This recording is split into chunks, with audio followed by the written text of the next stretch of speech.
सिद्धार्थ, साधारण से असाधारण तक की यात्रा। एपिसोड 4। एक नया सफर। सुबह की हल्की धूप खिड़की से अंदर झांक रही थी। सिद्धार्थ ने जल्दी जल्दी चाय खत्म की, फाइल उठाई और बाहर निकल गया। आज उसका नई नौकरी का पहला दिन था, एक छोटी सी रिसर्च कंपनी में।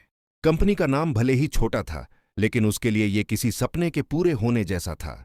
रिसेप्शन पर एक हल्की मुस्कान के साथ उसने नाम बताया, सिद्धार्थ, न्यू ज्वाइनर। सामने बैठी लड़की ने बिना ज्यादा देखे कहा, डेटा सेक्शन, रूम नंबर 3।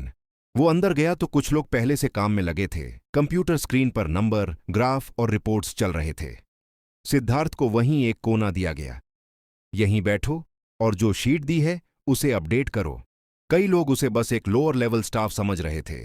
किसी ने ध्यान भी नहीं दिया कि वो नया है या पुराना। लेकिन सिद्धार्थ ने मन में ठान लिया, काम कोई भी छोटा नहीं होता अगर नीयत बड़ी हो।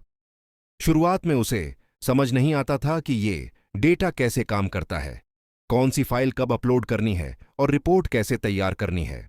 गलतियां होती तो सीनियर ताना मार देते, इतना आसान काम भी नहीं आता तुम्हें। वो कुछ नहीं कहता, बस मुस्कुराकर सॉरी सर बोल देता। लेकिन भीतर से एक आग जलती रहती, एक दिन यही लोग मेरा काम देखकर चौंक जाएंगे। शाम को जब बाकी लोग चले जाते, सिद्धार्थ वहीं बैठा रहता। धीरे धीरे एक्सेल में फॉर्मूले सीखता, ऑनलाइन वीडियो देखता, अंग्रेजी सुधारने की कोशिश करता। कभी मोबाइल पर टाइपिंग प्रैक्टिस करता, कभी पुराने डेटा देखकर रिपोर्ट बनाने की नई तरकीबें ढूंढता। थकान के बावजूद वो खुद से कहता, आज थोड़ा और सीख लूं, कल आसान हो जाएगा। धीरे धीरे बदलाव दिखने लगा। जहां पहले उसे बार बार सुधार करवाना पड़ता था, अब उसकी रिपोर्ट्स साफ, सटीक और समय पर तैयार होती। एक दिन उसके सीनियर ने कहा, सिद्धार्थ, तुम्हारी रिपोर्ट कल की मीटिंग में रखो, क्लाइंट को पसंद आई थी पिछली बार। वो सुनकर अंदर से खिल उठा। उस पल उसे एहसास हुआ कि मेहनत सच में रंग लाती है। कई हफ्तों तक उसने लगातार खुद को सुधारा। अब वह सिर्फ डेटा एंट्री क्लर्क नहीं रहा, वो बेसिक एनालिसिस भी करने लगा था। कई बार जब सीनियर्स अटक जाते, वो शांति से नया तरीका बता देता। धीरे धीरे टीम में लोग उसे नोटिस करने लगे।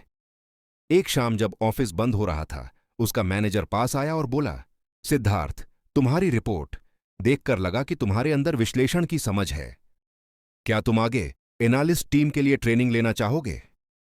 सिद्धार्थ कुछ पल चुप रहा, फिर मुस्कुराया, जी सर, यही तो मेरा सपना है। घर लौटकर उसने प्रिया को बताया। प्रिया की आंखों में गर्व था। उसने कहा, देखा, मैंने कहा था ना, ईमानदारी और लगन कभी खाली नहीं जाती।